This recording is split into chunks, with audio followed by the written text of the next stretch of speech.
Is it just me, or is the mustache kind of having a moment? In the 1970s and 80s, the mustache was king of the facial hair world. Guys like Tom Selleck, Sam Elliott, Lionel Richie. But if you ask me, one man stood head and shoulders above the rest when it came to a finely manicured but masculine-looking mustache. And that man is Mr. Burt Reynolds. So when a friend of mine asked me to come down to Mississippi and help him shave off his 10-year-old beard and turn into a perfect Burt Reynolds mustache, I just couldn't pass up that opportunity. This might be a great chance for us to talk about mustaches. Let's get into it. My name's Matty Conrad. I've been a professional barber for over 27 years, and in that time, I've built a number of barbershops and started a brand called Victory Barber & Brand. I spend most of my time traveling around the world teaching other barbers all my tips and tricks on how they can be better barbers. Now, I've been featured in a number of magazines, but more recently I've been showing up as a grooming expert on GQ's YouTube page. Collectively, that series has over 25 million views.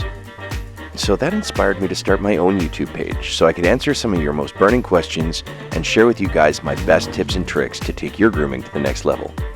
So here they are. Hi guys, welcome back to my channel. I'm Matty Conrad. And this week I got to do something pretty fun. I flew down to Jackson, Mississippi.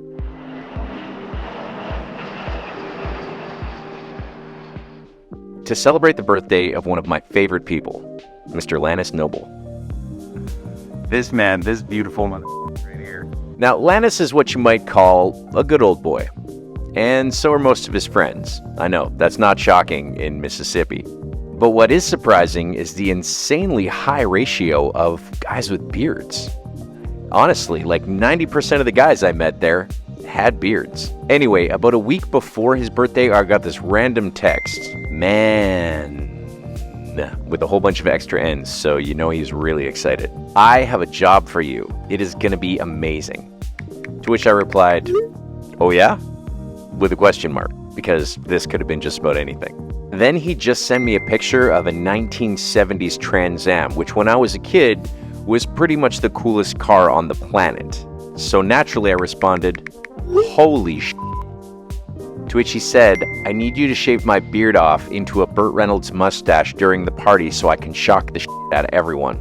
Then he said, but it's gonna be a surprise, so don't tell anybody. Say less, brother. Look at that glorious beard. Long hair, glorious. How long you had that beard?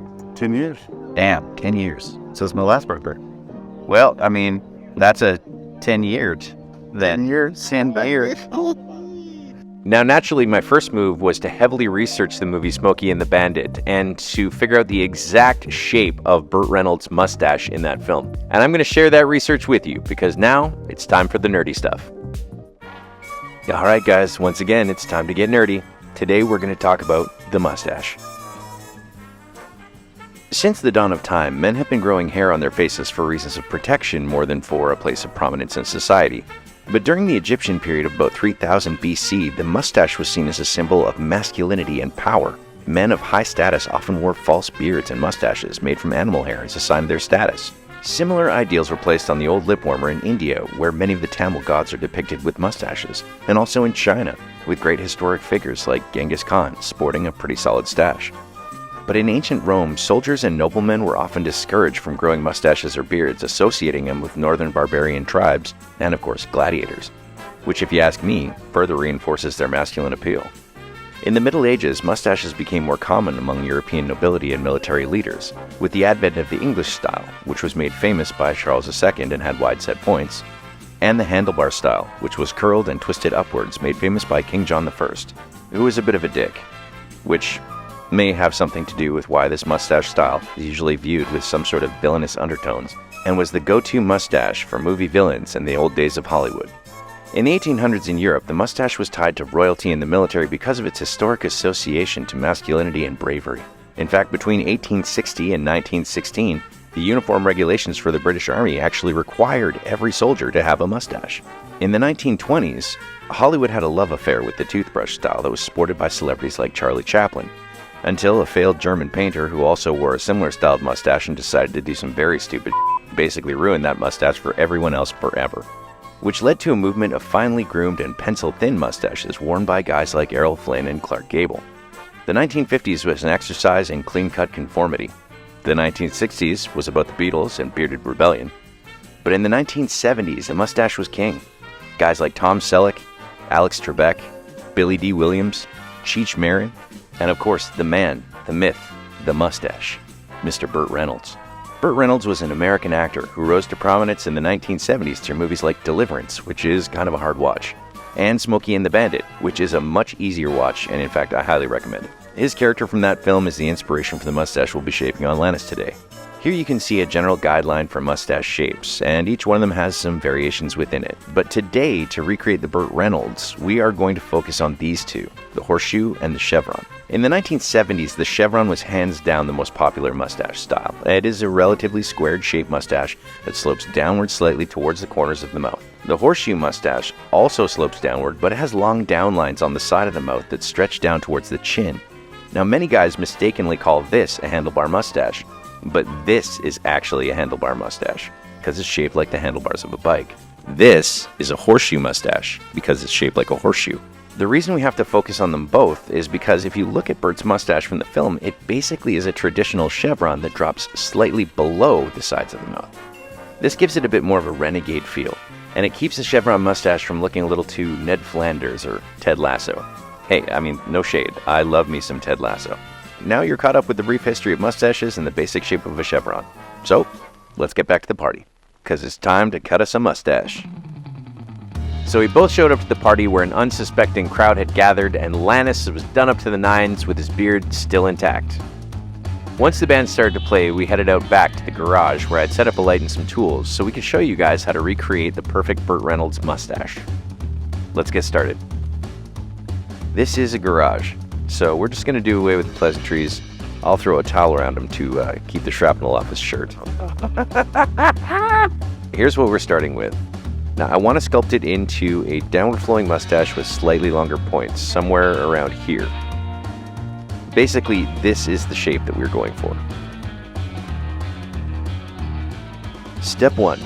Roughing in the shape.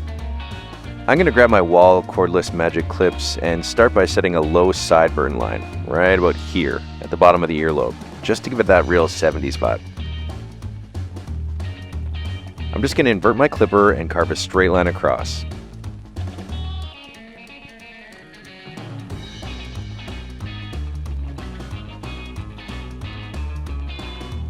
Then I'm going to take my clipper in its natural position and remove all of the hair on the cheek, being careful not to cut into the sidelines of the mustache. And then I'll set a line here, which is slightly lower than I need, but I can always take more off. I'm going to clean up the edges, and then I'm going to remove all of the hair on the chin and the hair under the lip. I was going to just stretch his bottom lip here. This is the easiest way to just remove that right down. Okay, now I'm just going to set the sideburn line on the other side, right here below the earlobe. And then I'll just take off the rest of the hair.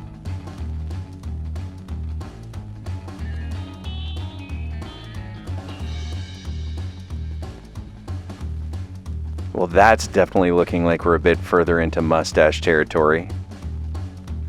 But it's still not quite Burt Reynolds. Now it's time for step 2, the outline.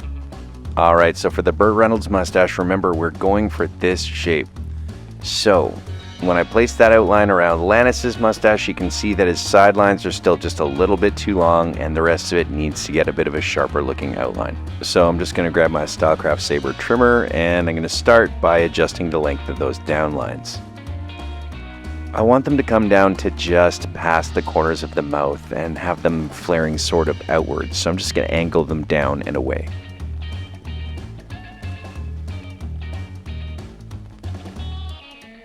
If you smile, I'm gonna screw it up. I don't have to tell you how hard it is to get a good line on a mustache when you can't stop smiling or laughing the whole time. But we had a couple wobbly pops before we did this, so I'm not expecting much. And we'll get the other side and just make sure that's balanced. I'm just going to clean up the lip line right at the top of the lip. I don't want to take this too high. I want this to feel a bit bushy, and I do want it to have a nice clean downward line. Just a quick touch up on the sides.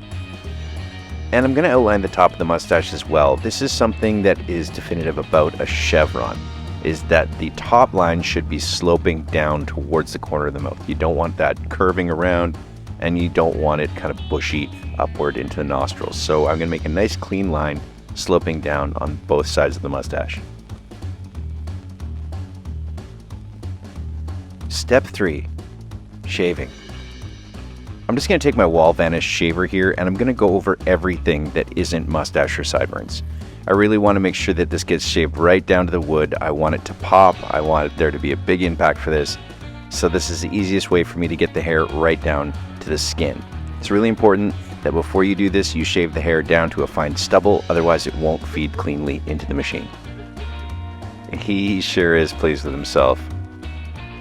Alright, I'm just going to wipe away any of the remaining shrapnel, and let's have a look. Step 4, accessories. Looks pretty good, but still needs something. Oh, I know.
So there it is, guys. Let's just say Lanis' wife was not super thrilled. He looks like stranger danger.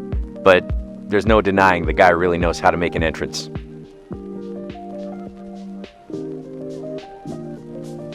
I thought it looked pretty badass. This is so good. This is so good. Anyway, guys, thanks a lot for watching this video. Remember to hit like and subscribe, and leave your questions and suggestions in the comment section below, because in my next video, I might just be answering your question. Until then, good luck and good grooming.